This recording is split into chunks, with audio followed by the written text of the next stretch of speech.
So hello and welcome. Thanks for joining us on this webinar. I just want to start by introducing my colleagues, Dr. Hinchy and Mr. Wickham. Hi everyone, I'm a new face in the College Counselling Department. Very happy to be here. I've come from a school in Malaysia where I was the sole higher education advisor. I'm really excited to be joining a very experienced team here. I just want to add my welcome. I'm Dr. Hinchy. I've been here, this is my 9th year now, so I just want to welcome everyone back and wish you a successful year.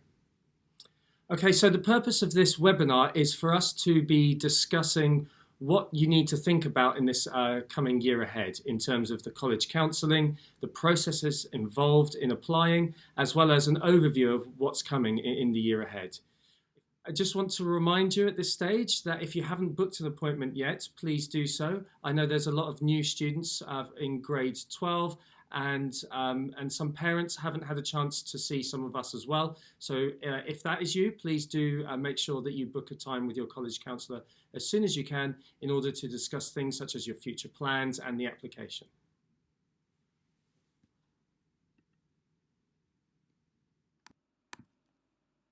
So here we are. We're finally in grade 12. The year where everything that we have been doing as a student in high school really does come to fruition, where we are looking as to the next steps and future goals and where we go to after high school. This year is key in making sure that transition to university happens and where all of our hard work pays off.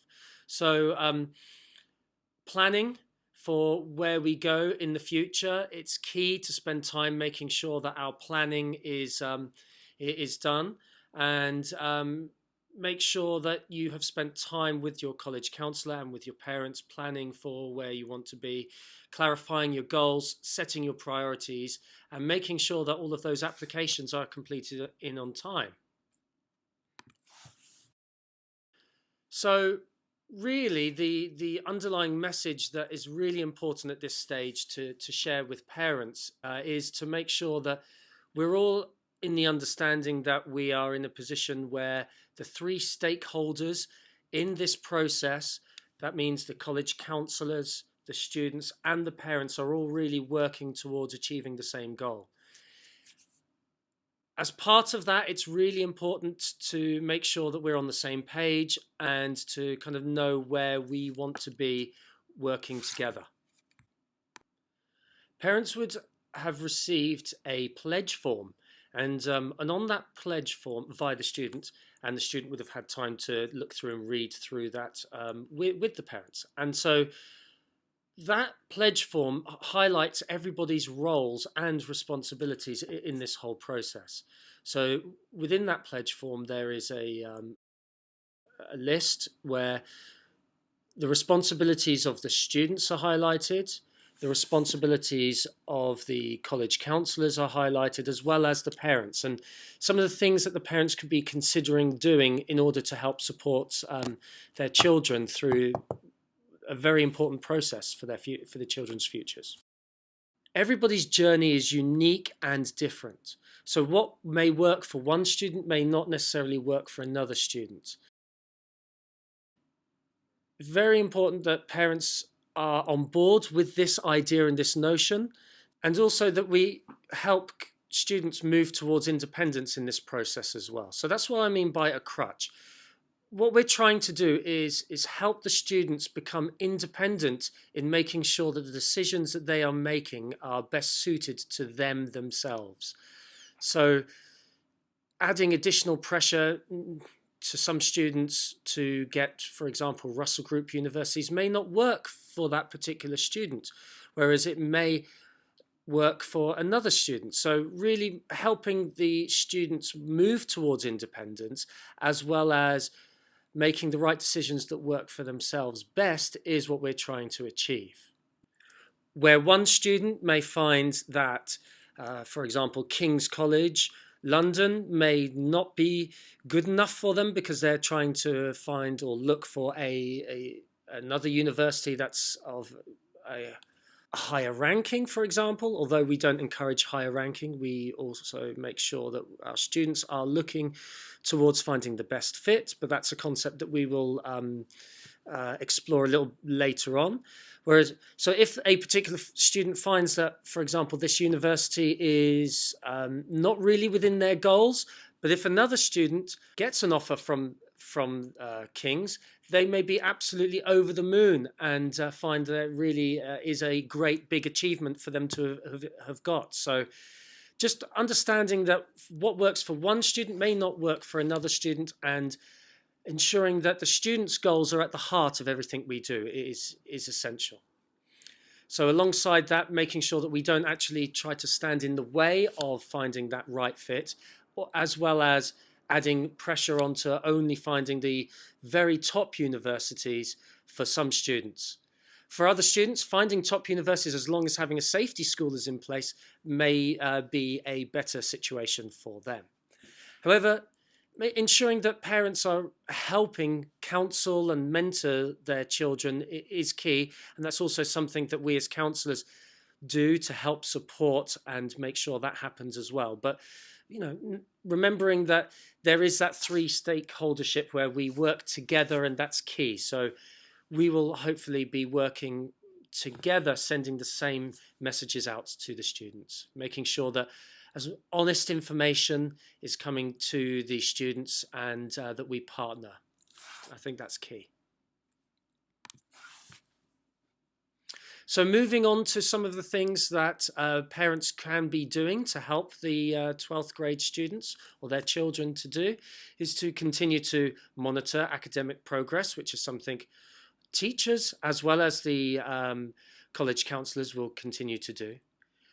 Help those students develop their CV or resume. And in Moresby, we have an activities records section in which students are encouraged to continue to fill and not only just write down all of the things that they've been achieving outside of class in a series of list points, but actually to be reflective in that list and to write down any kind of skills that they have gained from doing any extracurricular activities through their time, both inside of school and outside of school.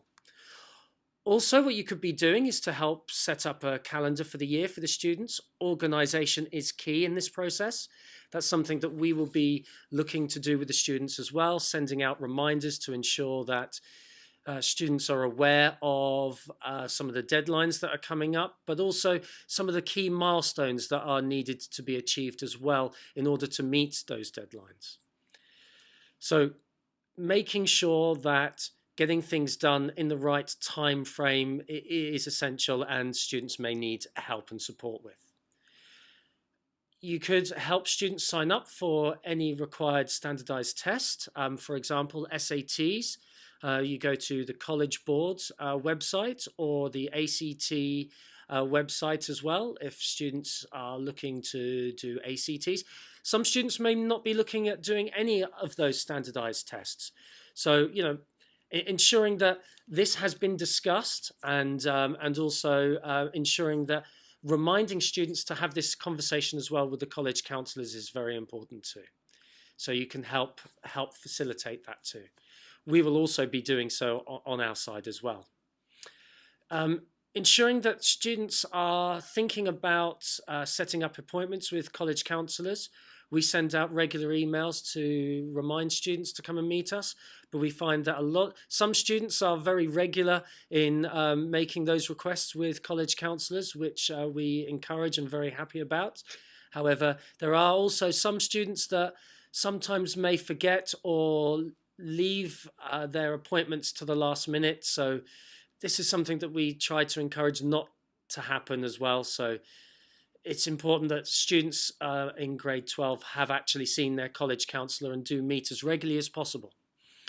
If you are a student in grade 12 and haven't seen your college counsellor yet, please make sure this happens as soon as possible. So parents can also help their children with researching universities and trying to make choices that meet the best fit for them, as we've already mentioned. But this is also something that we do as well in our meetings. Research is key in this process. If students aren't researching the universities and or the courses that are related to those universities, they won't be as informed, and as a result may find that they're not as happy with their choices once they're at university. So having too much information is not a concept that we believe in happening. I mean, in college counselling, it's really key to make sure that students have as much information as possible. So the more research the students do, the better fit universities they're more likely to find. So there's never too much information in this process. Also, you might find that having discussions about what is affordable and what is not affordable may be a necessary step in the process. This is something that we really do encourage students to discuss with their parents to make sure that it's achievable for students to attend university. Making sure that everything is realistic in terms of expectations, both academically and financially.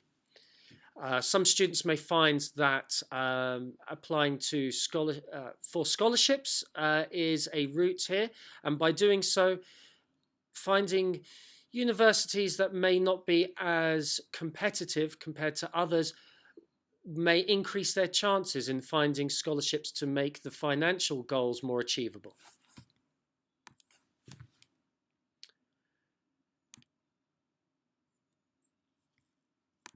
So here are some helpful tips from the College Counselling Office. When looking at a list of universities to apply to, it's important that the idea of diversity within the list is thought about. So looking at safety schools, incorporating safety schools in this list is really important, as well as then looking at likely or target universities, which are universities in the list that are quite likely for the students to achieve academically, yet still a bit of a challenge to get into. Those safety schools are there for students that are likely to achieve and are less competitive universities, but universities where students will be very happy to be at that university. So once again, research is key here. Finding those universities that are relatively easy to get into, yet still universities where the culture of the university as well as the actual course itself are places where the student would be happy at. Additionally, it is important to try to find some reach universities within this list as well. Universities that are very competitive to get into and at a real stretch the student has something to work towards achieving. And also make sure that students are updating their BridgeU list. BridgeU really is very good at helping students research to see what's out there. Each university will have their own BridgeU page, and then from there you'll be able to follow links to the university's website or the course pages, as well as reasons why it is a relatively good fit for the student. Within BridgeU, students are able to create a profile of preferences, whether it be a university within a city or a university that has a large campus, or a university within a specific geographical area in which they're interested in, or multiple geographic areas, as well as the style in which the course is delivered. So, for example, large lectures or more seminar-based courses. So those preferences within the profile can then be checked against what the universities do deliver. And from within BridgeU, students will be able to check to see where their profile is matching what the university delivers. So it's key that the student continues updating their BridgeU list and finds the best possible preferences that they have. Be organised in the application process. Make sure that you're keeping a copy of the places that you are applying to, and be aware of deadlines and when you have actually submitted your applications. University usually contacts students to let them know that they've received your application. If you don't hear from a university, contact the admissions office to make sure that they have got everything that they need. Also, you can discuss this with your college counsellors.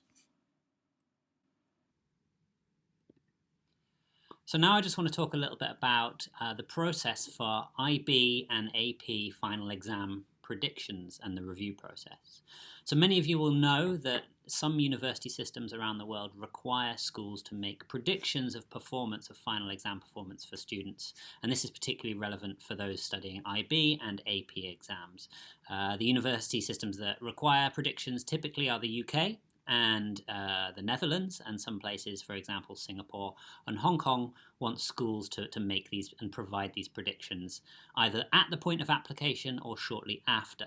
And they use these predictions to determine if a student is going to be suitable academically to succeed on their courses. One system that doesn't really use predicted grades unless individual universities request it from us is the US. So if you're applying to the US, we probably won't need to provide you with predicted grades, and we won't be sending them with your application. But just so that we're aware of this process, at the end of grade 11, students were given working at grades. They're for internal use only. They're used by us to just gauge where you're at, and they're used by your academic teachers to understand your level of performance so far in your courses. You'll be able to find these on your report cards from last year, and if you need them, you can request them from the academic office. We don't use those as predictions. We're making updated predicted grades.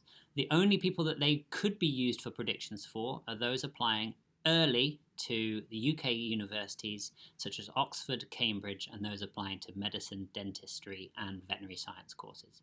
We'll be using your working at grades for predictions for those courses, simply because the application deadlines for those courses are much earlier than our predicted grade process allows. So what happens is, between now and October the 18th, teachers will be running assessments during class time for students, and they will be required to submit predicted grades to the academic office by the 18th of October. After this date, teachers will be unable to change their predictions, students' predictions, and they won't be able to change them through the process unless a review is requested. I'll talk about that a little bit later on. Then we have our midterm break shortly after the 18th of October. So when we come back from that on the 2nd of November, students then collect a letter with their predicted grades from their college counsellor. Now, at this point, students will know their predicted grades and will be able to have conversations with them about which universities on their lists will be achievable with those predicted grades for those universities who need them, and which maybe are a little bit too out of reach academically. Some students will believe that their predicted grade is incorrect. For example, maybe they were achieving 6s all last year in their IB, but they've been predicted a 5. Maybe that's a reason that it's not quite right. And if that is the case, there will be a process to submit a request of that prediction. The date to request this review is November the 8th. All right, we'll be sending more information to students and families about that review process before the October break and before the predictions are made. What's really important to recognise, though, is that these predictions need to be realistic but aspirational. All right, just requiring a certain grade to apply to a university is not a reason for a predicted grade request change request, and we need to have evidence of performance of students working at a certain grade in order to make that prediction. So if there's no evidence in assessments or in previous performance, then we can't change those predictions. All right. So it's worth bearing in mind that review process information about that will be forthcoming.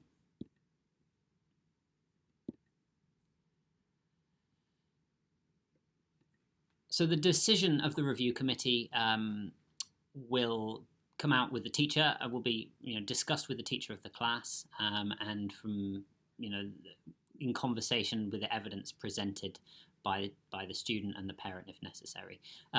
It's really important that the student or parent, for integrity of the predicted grade process and to combat grade inflation, that there's no negotiation with the teacher, IB coordinator, or the college counsellor. It has to be a group decision.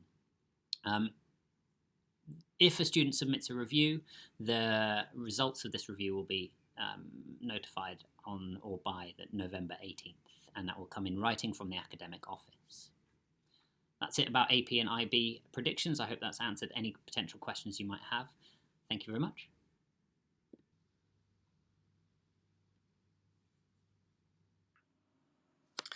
Now that we've talked about appeals and the general year of year 12, we can now start talking about the specific university applications. So if students are applying to the US, there are many different ways to apply. And these all have their own deadline with it. So the first type of application is the non-restrictive application plans. And these are regular admissions, rolling decision, and early action. So basically what this means is that if a student applies to university, they are not bound to go there if they are accepted. On the other hand, there are restrictive application plans, and these are early decision and restrictive early action. So early decision means that a student applies early, they find out early, and if they are accepted, then they have to go to that university. It is a binding contract. As part of that process, students will sign an agreement, the parents sign an agreement, and also the college counselor signs an agreement stating that they have explained this to the students and the parents. Restrictive early action means that students apply early and they find out early, but it's not binding that they have to go there, but it's binding in the fact that they can only apply to that one university early action. Most students will be filling out the common application if they are applying to university in the US. The website for the common application is there on the screen, commonapp.org. The common application is one singular application that allows students to apply to many different universities. In the US, I believe there are about 800 or 900 universities right now who are accepting the common application.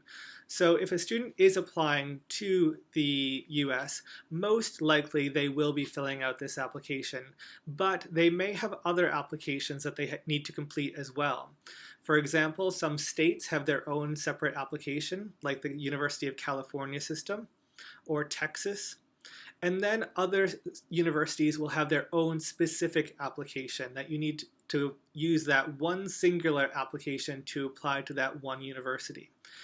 So as Mr. Forrester previously said, it's really important to maintain a balanced, a comprehensive view about how to apply, the deadlines to apply, what is needed, and this is where the support from the parents really comes into play to make sure that all of these deadlines are met.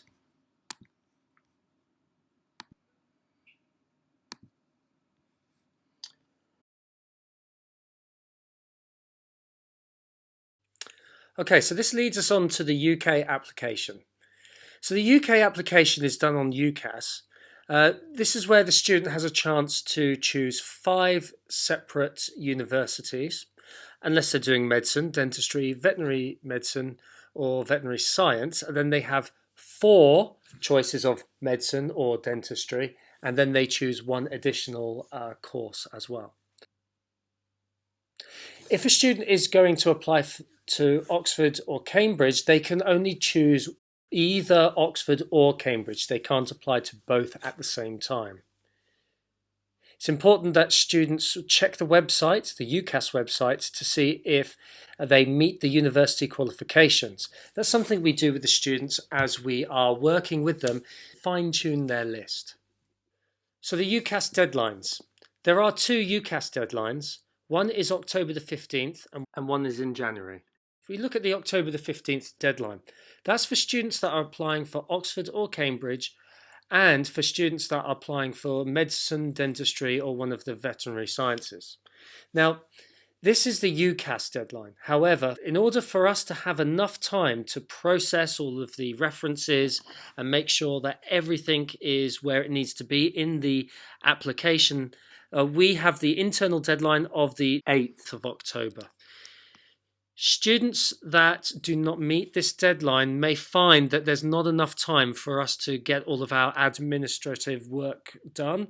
So it's really important that students are working towards the ACS deadline, the internal deadline, which is the 8th of October for the 15th of October deadline. The next deadline is January the 15th. This is the UCAS deadline, but our internal deadline is December the 1st. This deadline is for all the other subjects that are not Oxford and Cambridge, and all the other subjects that are not either medicine, dentistry, veterinary medicine, or veterinary science. So that means the majority of our students will be applying using the December the 1st deadline.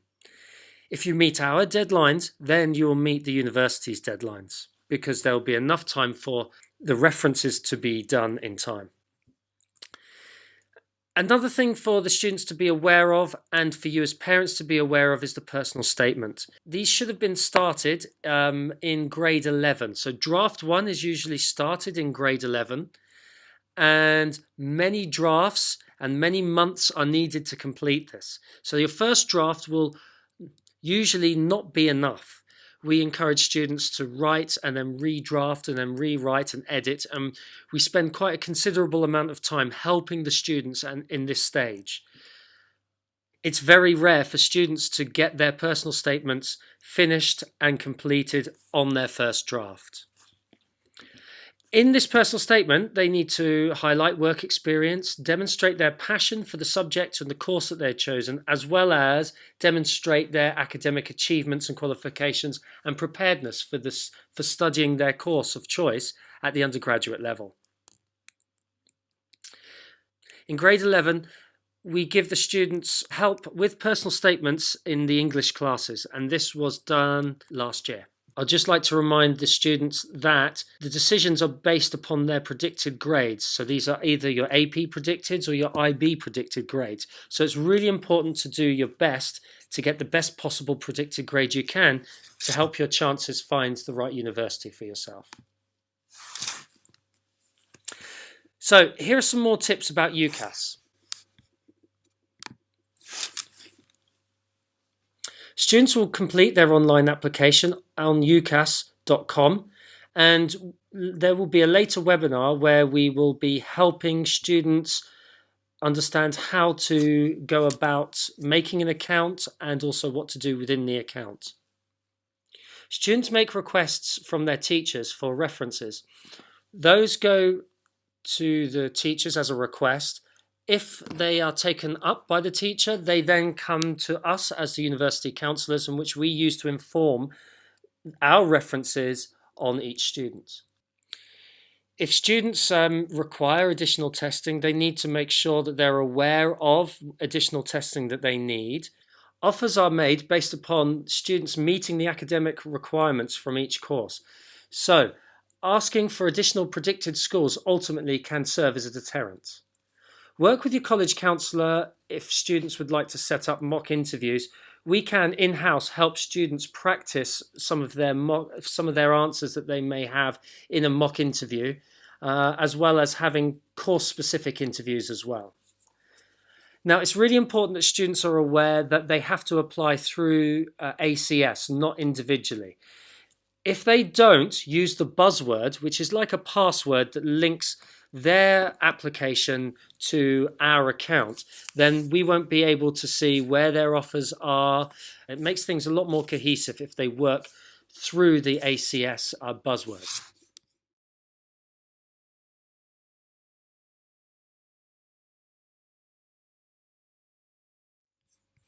Now, other countries.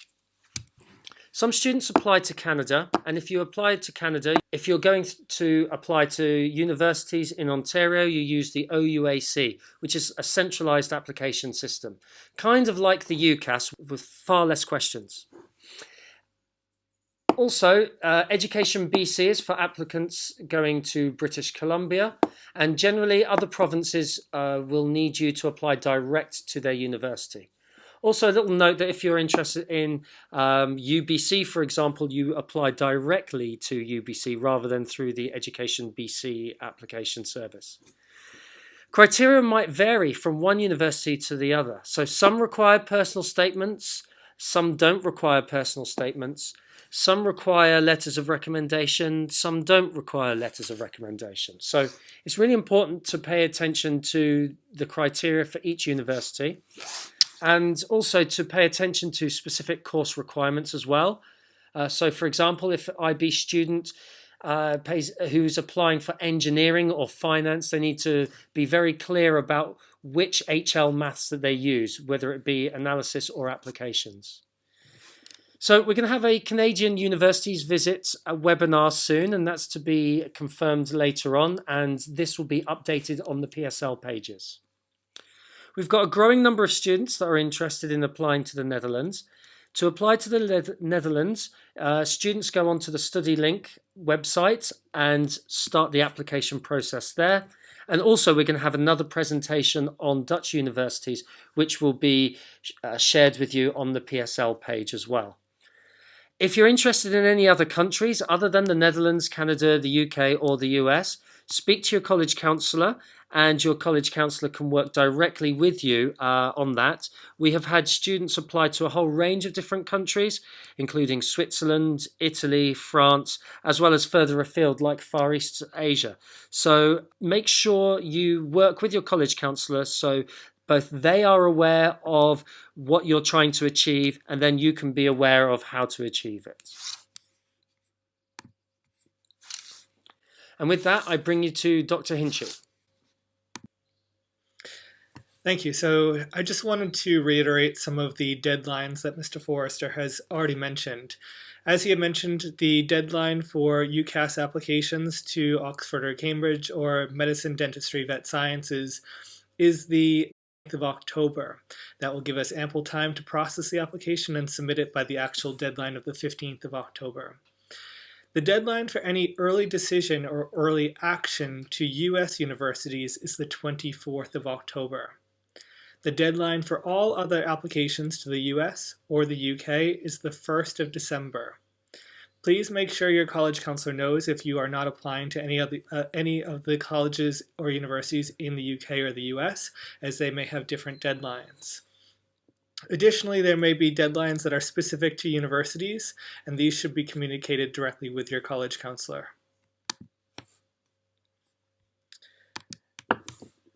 There's a presentation on financial aid in the United States that is on the Principals Corner in the presentations that is available on the Power School Learning page.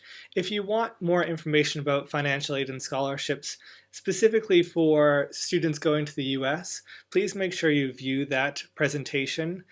Additionally, if you are a US citizen applying to the United States, you will need to complete the FAFSA form and submit it as soon after the 1st of October as possible. The website for the FAFSA is fafsa.ed.gov.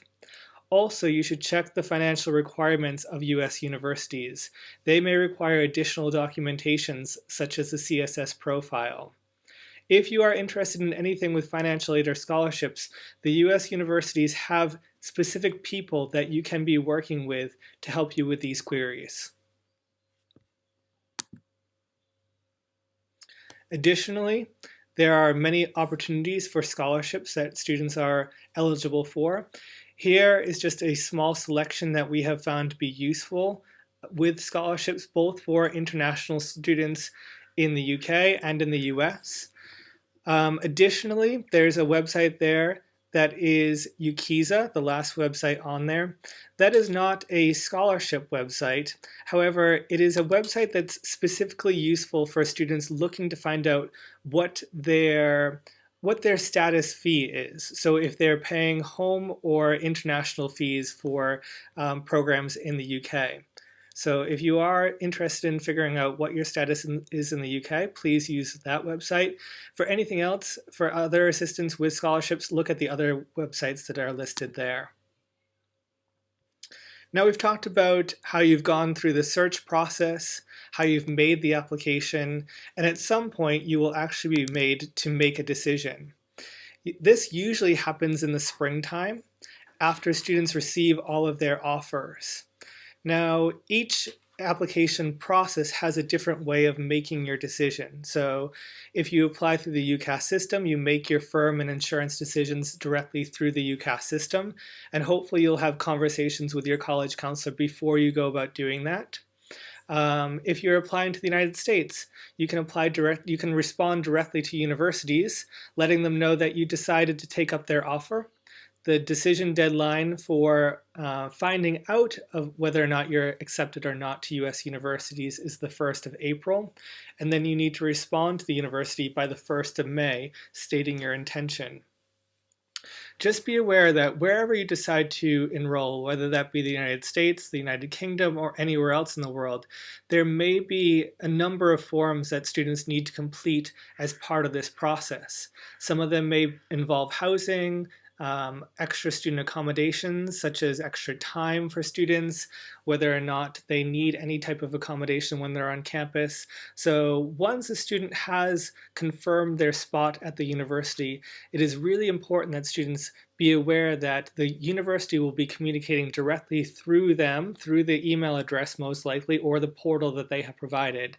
So there are a number of additional forms that students should complete during the summer months. So it's imperative that students watch their emails and portals carefully and regularly. Finally, we know that this is a very daunting process. We've worked with students for the past, year plus on this process, and hopefully you've seen our previous presentations. The biggest sort of feedback that we have received from our students is that the most important thing that students can do through this whole process is to be organized and to start as early as possible. It's not too early to start the application process now. As we have tried to stress throughout this entire process, we want to be meeting with students and families as much as possible. This is crunch time for seniors, so it's really important that we work with you one-on-one. Every student's journey is unique, and it's important that we have this communication so we make it as a fruitful relationship as possible. So if you look at these former words of wisdom from our former students, you can see that looking back, our students have really thought the process is one that's worthwhile, but it takes a lot of hard work. So it's not one to be left until the last minute. We just wanted to thank everyone for listening to today's presentation. If you do have any questions, our email addresses are on this page here. And we would like to point out that there will be a live question and answer period during the open house, which is on Thursday evening, September 9th. So if you do have any questions about what you heard today or need to speak to any of the college counselors, please feel free to log in at that time and you can speak to us on Thursday evening. Once again, thank you very much and enjoy your evening.